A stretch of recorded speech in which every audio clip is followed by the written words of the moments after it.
թիմ ընտրություններ են, դաշնակցությունը պաշտոնապես թեկնածու չի առաջադրել ոչ Փարաքարում, ոչ Գյումրիում։ Հայտարարությամբ հանդես էր եկել, նշելով, որ պետք էր միավորվել, եւ կոչեր արել ընդդիմադիրներին ընդդեմ քաղաքացիական պայմանագրի, այնուամենայնիվ որևէ թեկնածուի սատարում եք։ Գիտեք, դաշնակցությունը խիստ ապակենտրոն կառույց է եւ այդ հարցերը բացառապես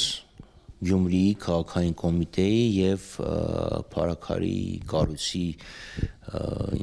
լիազորությունների ոլորտում է, այսինքն կարծում եմ ճիշտ կլինի իրանց հետ խոսել, որովհետեւ կրկնում եմ, դաշնակցությունը ապակենտրոն կառույց է, իրանք են որոշումը կայացրել։ Նկատի ունեմ գործադիր մարմնում ԳՄ-ում դա չի քննարկվում։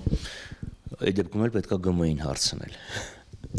որտեղ ես ԳՄ-ի անդամ չեմ։ Լավ, դուք այն անդամն եք, որը Հայաստան խմբակցության պատգամավոր է Ռոբերտ Քոչարյանի ձևավորած դաշինքի։ Այս օրերին մենք տեսնում ենք, որ Ռոբերտ Քոչարյանի թիմակիցները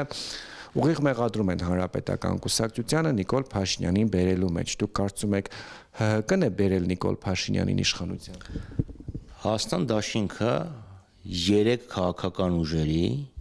միավորում էր։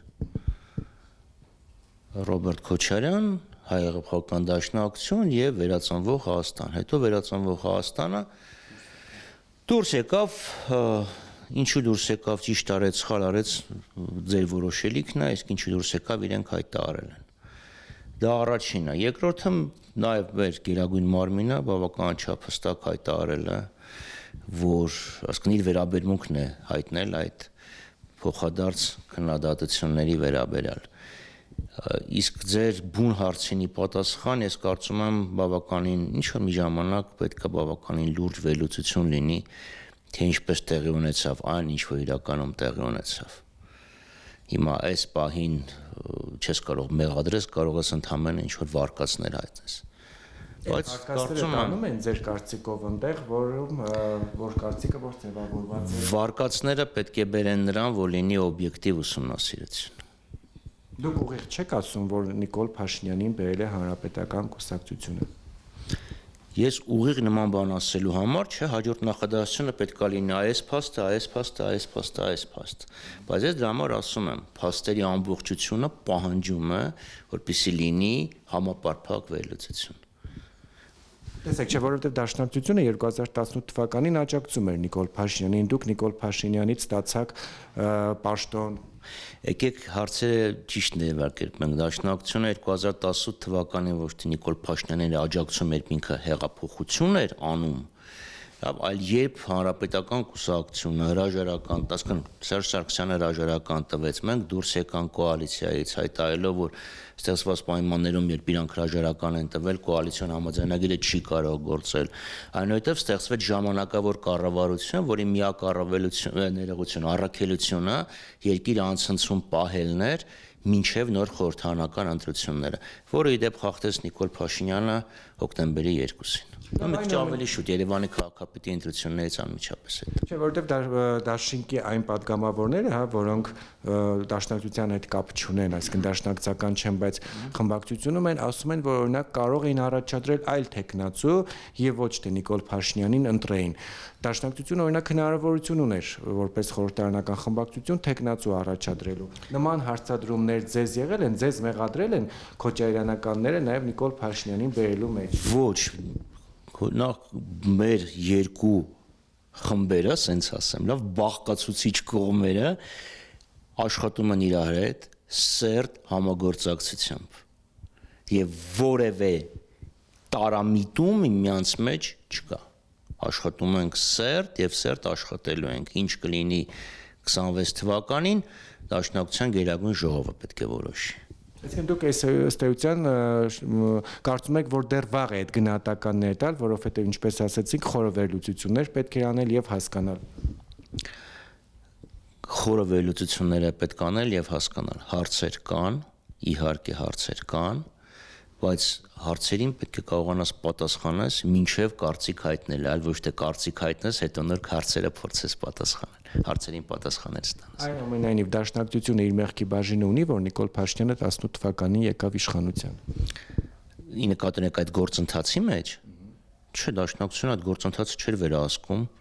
չէր կարողանալ ուղղորդել եւ հետվաբար Նիկոլ Փաշինյանի 18 թվականի սիրո եւ չգիտեմ էլ ինչ հեղափոխության մեջ ինքը որևէ մեղք չունի։ Բայց ընտրեցին, չէ՞ դաշնակցական։ Չէ, ես էլի եմ ասում։ Իրավիճակը հիշում եք 18 թվականին, այսինքն հանգուցալուծումը ինչ պետքա լիներ։ Պետքա ստեղծվեր ժամանակավոր կառավարություն, որը պետքա կազմակերպեր ընտրությունները։ Այլ տարբերակ այդ բանին չկա։ Նիկոլ Փաշինյանը ասում էր, որ կամ ես կլինեմ վարչապետ, կամ Հայաստանը վարչապետ չի ունենա 18 թվականին։ Դրա համար եմ ասում, այսքան պետքա ստեղծվեր ժամանակավոր կառավարություն։ Դե որովհետև Սերժ Սարգսյանը հրաժարական էր տվել, գնացել էր, ասկան ով պետքա դաներ։ Այն մարդու, որ փողոցում կարողացել էր զանգված ապահովել, չէ։ Դե հետևաբար պետք էր հանգստացնել, հանդարտացնել կրքերը, տանել մինչև արտահերթ ընտրություններ։ Ուղղակի Փաշինյանը ինքը ջենտլմենական համաձայնությունը դրժեց ինչպես եւ բոլոր խոստումները։ Ինչ պայմանավորվածության մասին է, ինչ ջենտլմենական։ Որովհետեւ եթե ուրեմն 3 քաղաքական ուժերը, լավ, որոնք այդ պահին այդ կառավարության մաս էին կազմում, պանորվել էին։ Հենց այն 3 քաղաքական ուժերը առաջադրեցին մեկ միասնական տեխնացու Նիկոլ Փաշինյանի եւ հանրապետականները ապահովեցին մնացած անհրաժեշտ ձայները։ Ես նույն տրամաբանության մեջ էլի եմ ասում, այսինքն պետք էր գնալ, պետք էր հանդարտացնել եւ գնալ արտահերթ ընտրությունների նորմալ պայմաններում, ոչ թե այն ինչ որ ինքը արեց։ Որտեւ եթե էլի եմ ասում 3 ուժեր կառավարություն են կազմում ժամանակավոր, նաեւ ընտրությունների շուրջ պետք է ժամկետների շուրջ պետք է որոշակի համաձայնության գան։ Բայց իրենք քաղաքապետի ընտրություններից հետո, երբ ԿՊ տեխնացուն Այսինքն այո, ընտրություններից հետո իրանք ինչ արեցին, իրենք խախտեցին, դրժեցին իրենց խոստումը։ Ավելին ասեմ, նույնիսկ կառավարության եղած ժամանակ որևէ թուղթ Փաշինյանը չէր ցանկանում ստորագրել։ Լավ, այնուամենայնիվ, ձեր կարծիքով այս քաղաքական դաշտում արկա այս փոխադարձ մեղադրանքները ինչ որ տեղ տանելու են եւ արդյոք ժամանակավրեպ չի քննարկել 7 տարի անց թե ով բերեց Նիկոլ Փաշինյանին, թողնելով գլխավոր հարցը թե ով եւ ինչպես պետք է հեռացնել Նիկոլ Փաշինյանին։ Ես կարծում եմ, որ այս բանին ավելի կարևոր խնդիրներ կան կանգնած։ Հիմա իհարկե եղել է քննադատություն, տրվել է պատասխան, հնչել են մեղադրանքներ հիմնազուրկ, այսօր էլ մեկը կարդում էի, իդեպ Գյումրեցու գրառումը, հավանաբար տեսել եք, որ խմբակցության անդրել են Հայաստան, որովհետև գիտեին, որ Արցախ չի լինելու։ Հիմա տրվել է պատասխան, հասկացողը հասկացել է, բայց ես կարծում եմ, որ մենք շատ ավելի լուրջ խնդիրների առաջ ենք այսօր կանգնած։ Օրինակ այդ մասին ասել եք Ռոբերտ Քոչարյանին, որ մենք ավելի լուրջ խնդիրների առաջ ենք կանգնած եւ պետք չի հիմա դաշտում նման մտքեր գեներացնել։ Բայց չի սկսվել դա Ռոբերտ Քոչարյանից։ Եկեք դա ընդունենք։ Այսինքն քննադատումս չպատասխանենք։ Դու ձեզ էլ քննադատենք պատասխանեք, չես կեղծ մեղադրենք պատասխանեք, չէ՞, դա է տեղի ունեցել։ Չէ, բայց դա դարձնել օրակարգ եւ ամենօրյա, խոսքը վերաբերում ընդ որում երկու քաղաքական ուժերի, որովհետեւ հանրության մոտ հարց է առաջանում, որ ըստ էության իրենք այս ներքին, գզվռտոցով փորձում են շեղել օրակարգը եւ Նիկոլ Փաշինյանի իշխանությունը երկարացնելու միտում ունի, հատկապես երբ որ այդ ամեն ինչը սկսվեց այն ժամանակ, երբ որ արդեն պարզ էր, որ այդ խաղաղության պայմանագրի դրույթների հետ կապված քննարկումներ կան, երբ որ Նիկոլ Փաշինյանն ասում է ճանապարհ տալիս են, ընդդիմությունը զբաղված է հարցնելով թե ով բերեց Նիկոլ Փաշինյանին եւ օբյեկտիվորեն հարց է առաջանում։ Հիմա դուք ավելի նիկոլական եք թե նիկոլականները։ Նիկոլական են, մենք հականիկոլական ենք։ Կարծում եմ նման հարց տվողը բանականության հետ խնդիր ունի եւ ես կառաջարկեի դիմել համապատասխան օգնության։ Մենք հայտարարել ենք եւ հիմա ենք հայտարարում, որն է մեր առաջնային օրակարգը։ Եվ այդ հարցը չի, որ փորձում եք ներկայացնել։ Առաջնային նպատակը Նիկոլ Փաշինյանին հեռացնել։ Նիկոլ Փաշինյանին հեռացնելը այս քաղաքական կուրսը կասեցնելու անհրաժեշտ պայման է։ Ինչպես, ինչ եք անում դրա համար այս պահին։ Խորհրդանում ուրբաթօրվա քննարկումները բավարար չեն ցույց տալու համար։ Բավարար մասամբ կարող է բավարար լինել, բայց լիարժեք հասնել իշխանության հեռացմանը ոչ։ Հասկանալի է, ճիշտ եք ասում, բայց եկեք նայենք, օրինակ վերջի 50 տարիների ընթացքում տարբեր երկրներում փողոցով իշխանություն հեռացնելու փորձերը քանիսն են հաջողել։ Այսինքն Չէ, եկեք կոնկրետ խոսանք, քանիսն են հաջողել։ Շատ քչերը։ Ես ասում եմ, շատ քչերը, այնպես որ պետքա, բայց մենք դադարացրել ենք մեր ջանքերը, թե չէ։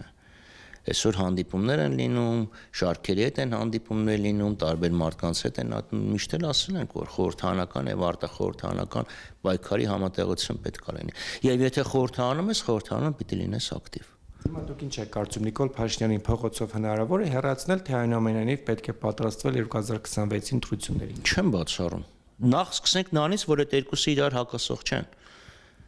Հնարավոր է նրան հեռացնել, վաղը չեմ ուսորնել։ Եթե չլինի, պետքա գնալ նաև ընտրությունների եւ ընտրական եւ հետընտրական զարգացումների։ Այսինքն օրակարգը հենց օրակարգ չասեմ, զառանցանքը հենց այդ եւ դու փորձում ես սրանք իրար հետ հակադրել։ Չես կարող դա հակադրել։ Նախ քաղաքական կուսակցությունը ընտրություններին չմասնակցի, լավ, կարող ես չմասնակցել։ Բայց բացառել, որ հնարավոր է ընտրություններով ինչ-որ մի բան փոխել, դեպքում ընդհանրապես որևէ մեկը չպետք է մասնակցի ընտրությունների։ Այնպես որ պետք է երկուսն էլ իրար հետ համադրել։